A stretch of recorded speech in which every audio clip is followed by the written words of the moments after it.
नमस्कार, स्वागत है आप सबका आपके चैनल एडवेंचर एकेडमी पर। आज हम बात करेंगे 7 मई दिन बृहस्पतिवार की करंट अफेयर के बारे में। तो एक एक प्रश्न को समझते हैं। अभी जो देख लेते हैं पहले प्रश्न से।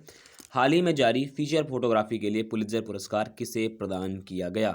तो हाल ही में पुलित्जर पुरस्कार का वितरण किया गया न्यूयॉर्क से, और इसमें फीचर फोटोग्राफी के लिए चुना गया है डार यासीन, मुख्तार खान और चन्नी आनंद, यानी कि उपरोक्त सभी इसका उत्तर होगा। इनमें तीनों लोगों को फीचर फोटोग्राफी के लिए पुलित्जर पुरस्कार प्रदान किया गया। पुलित्जर पुरस्कार की अगर मैं बात करूं तो यह 54वां पुलित्जर अवार्ड था, और पुलित्जर अवार्ड विभिन्न 21 श्रेणियों में दिया जाता है। तो इतनी बात आप याद रखिएगा, कोई एक श्रेणी में नहीं दिया जाता है। अक्सर हम लोगों को बताया जाता है कि पत्रकारिता के लिए दिया जाता है, तो जी नहीं, नाटक और संगीत की श्रेणी में दिया जाता है, जो 21 अलग श्रेणियाँ आती हैं। लेकिन इंपॉर्टेंट अभी हमारे लिए ये है कि जो डार यासीन, मुख्तार खान और चन्नी आनंद को क्यों दिया गया, तो यह इसलिए दिया गया क्योंकि अभी जब अगस्त माह में 2019 के दौरान में आर्टिकल 370 और 35 से जब हटा, तो कश्मीर में जो विरोध हुआ, जो झड़पें हुई, जो कर्फ्यू हुआ, इन सारी जो जितनी भी खबरें थी उनको कवर करने के लिए इन तीनों लोगों को यह पुरस्कार दिया गया है। मैं बैक आता हूँ पुलित्जर पुरस्कार के ऊपर। पुलित्जर पुरस्कार हंगरी मूल के एक अमेरिकी प्रशासक थे, या कह सकते हैं प्रकाशक थे, जोसेफ पुलित्जर। इन्हीं के नाम पर उस पुरस्कार की स्थापना की गई थी, और इस पुरस्कार में $10,000 और साथ में एक प्रमाण पत्र दिया जाता है। तो इतनी बात आपको याद रखना है। मैंने फिर से बताया, कुल 21 अलग अलग श्रेणियों में दिया जाता है, और हंगरी मूल के अमेरिकी प्रकाशक जोसेफ पुलित्जर के नाम पर यह पुरस्कार की स्थापना की गई थी। तो इतनी बात आप याद रखेंगे कि डार यासीन, मुख्तार खान और चन्नी आनंद को फीचर फोटोग्राफी के लिए पुलित्जर पुरस्कार दिया गया है। तो चलिए अगले प्रश्न की ओर देखते हैं। हाल ही में इंडिया SME सर्विस प्लेटफॉर्म किसने लॉन्च किया है? तभी हाल ही में सिडबी ने small industrial development bank of India ने क्या किया हुआ है, इंडिया SME सर्विस प्लेटफॉर्म जारी किया है। काम क्या रहेगा इस प्लेटफॉर्म का? तो जितने भी सूक्ष्म, लघु और मध्यम उद्योग हैं, जितने भी जगत है, जितने भी काम कर रहे हैं स्टार्टअप संबंधित मसलों के ऊपर, उन्हें अगर ऋण चाहिए, या उन्हें ऋण में कोई सहायता चाहिए, या फिर उन्हें ऋण देने में भी असुविधा हो रही है, ऐसी सभी सुविधाओं के लिए यहाँ पर उनके मदद की जाएगी। तो ये इसीलिए सिडबी ने ये पोर्टल को लॉन्च किया है। एक अच्छा डिजिटल प्लेटफॉर्म है जहाँ से आप सहायता अपनी ले सकते हैं। तो सिडबी की मैं बात करूँ, सिडबी की स्थापना 2 अगस्त 1990 को हुई थी। 2 अगस्त 1990 को हुई थी, और इसका हेडक्वार्टर सिडबी का है लखनऊ में। तो आप सब कमेंट बॉक्स में जरूर बताइएगा कि सिडबी के जो कह सकते हैं अध्यक्ष कौन है। तो इतनी बात आप जानकारी कमेंट बॉक्स में दीजिएगा। बढ़ते हैं अगले प्रश्न की ओर। अगला प्रश्न है, निगाह नामक कार्यक्रम किस राज्य सरकार ने प्रारंभ किया है? तो निगाह नाम का जो कार्यक्रम है वो हिमाचल प्रदेश ने प्रारंभ किया है।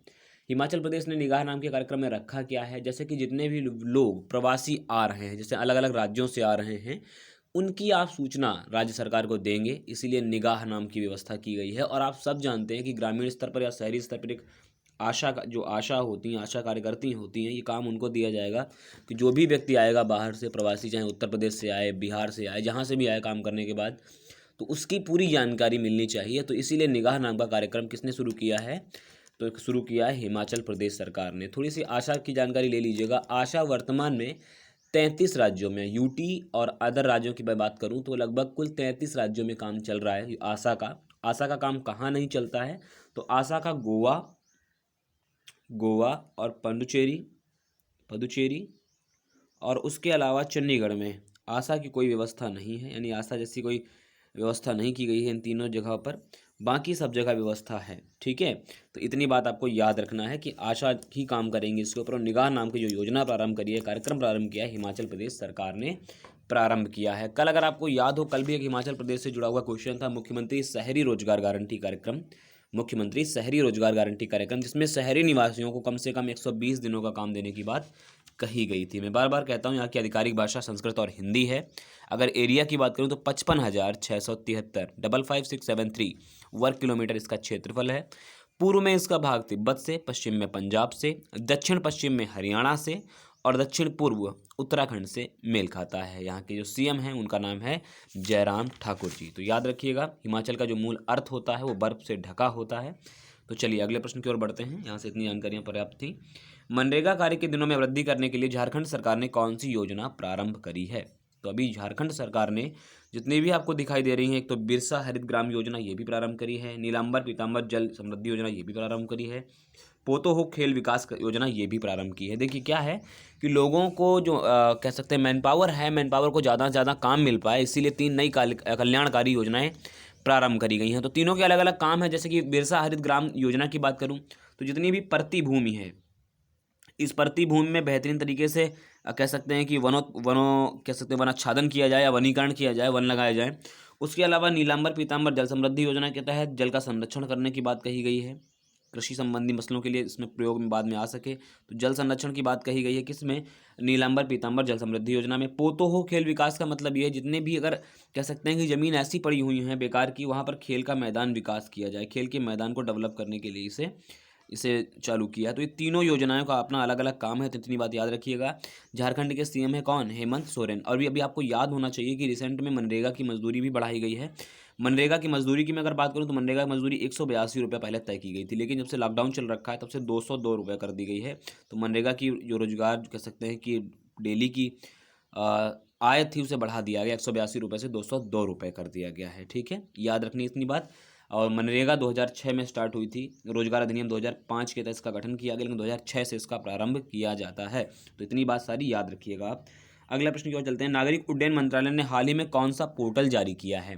तो नागरिक उड्डयन मंत्रालय ने हाल ही में गरुड़ एक पोर्टल जारी किया है, गरुड़ नाम का। तो गरुड़ पोर्टल जारी किया है, इसका फुल फॉर्म भी है government authorisation for relief using drone.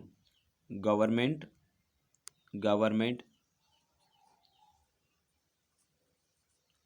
Authorisation for relief using drone, ये इसका फुल फॉर्म है। देखिए है क्या एक्चुअली, बहुत सारे सार्वजनिक स्थलों पर सैनिटाइज करने की आवश्यकता है, जो सार्वजनिक स्थल हैं, और उसके लिए कई ऐसी संस्थाएं हैं जो अनुमति मांग रही हैं ड्रोन से छिड़काव करने के लिए। लेकिन इसके लिए बाकायदा रजिस्ट्रेशन होना चाहिए, कितने ड्रोन सैनिटाइज कर रहे हैं, कितने ड्रोन वर्तमान में निगरानी में लगे हुए हैं। तो इसकी सारी जानकारी अब नागरिक उड्डयन मंत्रालय ने जो पोर्टल जारी किया है, तो गरुड़ से जाकर के आप अथॉरिटी ले सकते हैं और अपने ड्रोन को पूर्ण रूप से संचालित भी कर सकते हैं। तो इतनी बात आपको याद रखना है कि नागरिक उड्डयन मंत्रालय ने अभी हाल ही में गरुड़ नाम का पोर्टल जारी किया है। काम क्या रहेगा, सार्वजनिक स्थलों पर जो ड्रोन प्रयोग करने की अनुमति मांगी जा रही थी बार बार, तो वो अनुमति यहाँ से प्राप्त हो जाएगी। कमेंट बॉक्स में बताइएगा कि नागरिक उड्डयन मंत्री हमारे कौन हैं। अगला प्रश्न है कि मालदीव में फंसे भारतीयों को निकालने के लिए नौसेना ने कौन सा मिशन प्रारंभ किया है? तो अभी हाल ही में नौसेना ने समुद्र सेतु यानी कि सी ब्रिज नाम का एक कह सकते हैं ऑपरेशन शुरू किया है। इसमें करेगा क्या, इसमें हमारे 2 INS यानी इंडियन नेवी शिप 2 रूप जाएंगे अलग अलग। कौन कौन जाएंगे तो उनके ऊपर चर्चा कर लेते हैं। पहला जाएगा INS जलाश्व और दूसरा जाएगा INS मगर। तो अगर मैं दोनों की बात करूं, मैं INS जलाश्व और INS मगर की, तो INS जलाश्व 8 मई को मालदीव पहुंच जाएगा और INS मगर 10 मई को पहुंचेगा। तो दोनों का काम क्या रहेगा, वहां पे जो फंसे हुए व्यक्ति हैं उनको निकालना। ठीक है, जो पहली खेप रहेगी, जो पहली बार लाने की संख्या होगी वो होगी 1000, और इन सबको लाने के बाद कोच्चि के संगरोध में रखा जाएगा। तो ये भी बात आप याद रखिएगा, कोच्चि के संगरोध में इनको रखा जाएगा। बाकायदा 14 दिन का क्वारंटाइन जो प्रोसेस रहेगा। देखो, एक तो मगर का नाम तो क्लियर है कि मगर क्यों नाम दे दिया गया। जलाश्व का मतलब क्या होता है, मे बी आपके दिमाग में आ रहा होगा। जलाश्व का मतलब होता है संस्कृत भाषा में, जलाश्व का मतलब होता है दरियाई घोड़ा। जलाश्वा, तो दरियाई घोड़ा इसका मूल रूप नाम होता है। और जलाश्व नामक जो INS जलाश्व है, इसे 2006 में US से खरीदा गया था। हालांकि इतना आप ज़्यादा डीप में मत जाइएगा, लेकिन इतना याद रखिएगा कि जलाश्व का अर्थ कुछ होता है। ठीक है, चलिए आगे देखते हैं। विश्व अस्थमा दिवस कब मनाया जाता है? तो विश्व अस्थमा दिवस मनाया जाता है हमेशा, देखिए इसकी कोई डेट नहीं है, याद रखिएगा, मई के पहले मंगलवार को मनाया जाता है। और मई का पहला मंगलवार हमारा 5 मई को पड़ा हुआ है। ठीक है, तो विश्व अस्थमा दिवस 5 मई को मनाया गया। प्रत्येक मई के फर्स्ट कह सकते हैं फर्स्ट ट्यूसडे को मनाया जाता है। तो इतनी बात आपको याद रखिएगा। पहली बार 1998 में से मनाया गया था विश्व अस्थमा दिवस को। सबसे इंपॉर्टेंट बात आपको ये याद रखनी है कि 2015 में एक डेटा एकत्रित किया गया था अस्थमा के ऊपर। उसमें बात करी गई कि भारत में 3,50,000 बच्चे कैसे हैं जो अस्थमा से कह सकते हैं शिकार हैं। बच्चे शिकार हैं 3,50,000। इसके लिए कोई आयु नहीं होती, श्वास संबंधी रोग है, ये नहीं, बच्चे नहीं हो सकते हैं। और दुनिया में दूसरे स्थान पर आता है भारत अस्थमा के रोगियों बच्चों की स्थिति में। नंबर 1 पर चाइना है। तो 3,50,000 बच्चे 2015 के डेटा अनुसार भारत में ग्रसित हैं अस्थमा से। अगला क्वेश्चन देखते हैं। डोनाल्ड ट्रंप ने IBRD यानी कि international bank of reconstruction and development, फिर से बोल रहा हूँ, international bank of reconstruction and development के लिए हाल ही में किस भारतीय प्रतिनिधि को नियुक्त किया है? तो अभी हाल ही में अशोक माइकल पिंटो को इस पद के अमेरिकी प्रतिनिधि के रूप में चुना है, ये बात याद रखिएगा। अगर मैं बात करूं आईबीआरडी की स्थापना हुई थी 1944 में। आपको एक बात और याद रखनी है कि जो आईबीआरडी है ये भी विश्व बैंक की एक संस्था है। विश्व बैंक के ही अंडर में ये 5 अलग अलग संस्थाएं होती हैं, इनमें से एक संस्था है विश्व बैंक की आईबीआरडी, और इसका भी हेडक्वार्टर वाशिंगटन में है और दोनों का भी हेडक्वार्टर वाशिंगटन में ही है। तो ये बात याद रखिएगा कि एक संस्थागत चीज़ है जो कि विश्व बैंक के अंतर्गत काम करती है। ठीक है, चलिए अगले प्रश्न की ओर चलते हैं। अगला प्रश्न हमारा है, कर्मचारी भविष्य निधि संगठन द्वारा कितने रुपए का भुगतान पेंशन के रूप में किया गया है। याद रखिएगा जो ईपीएफओ है, या कह सकते हैं कि कर्मचारी भविष्य निधि संगठन है, उसके अनुसार 764 करोड़ रुपए का भी हाल ही में पेंशन का कह सकते हैं कि पेंशन दिया गया। जो पेंशन भत्ते व्यक्ति हैं, पेंशन लेने वाले लोग हैं, उनको दिया गया हाल ही में 764 करोड़ रुपए। तो एम्प्लॉयमेंट प्रोवाइडेड फंड जो ऑर्गेनाइजेशन है वो 1952 में एस्टेब्लिश हुआ था।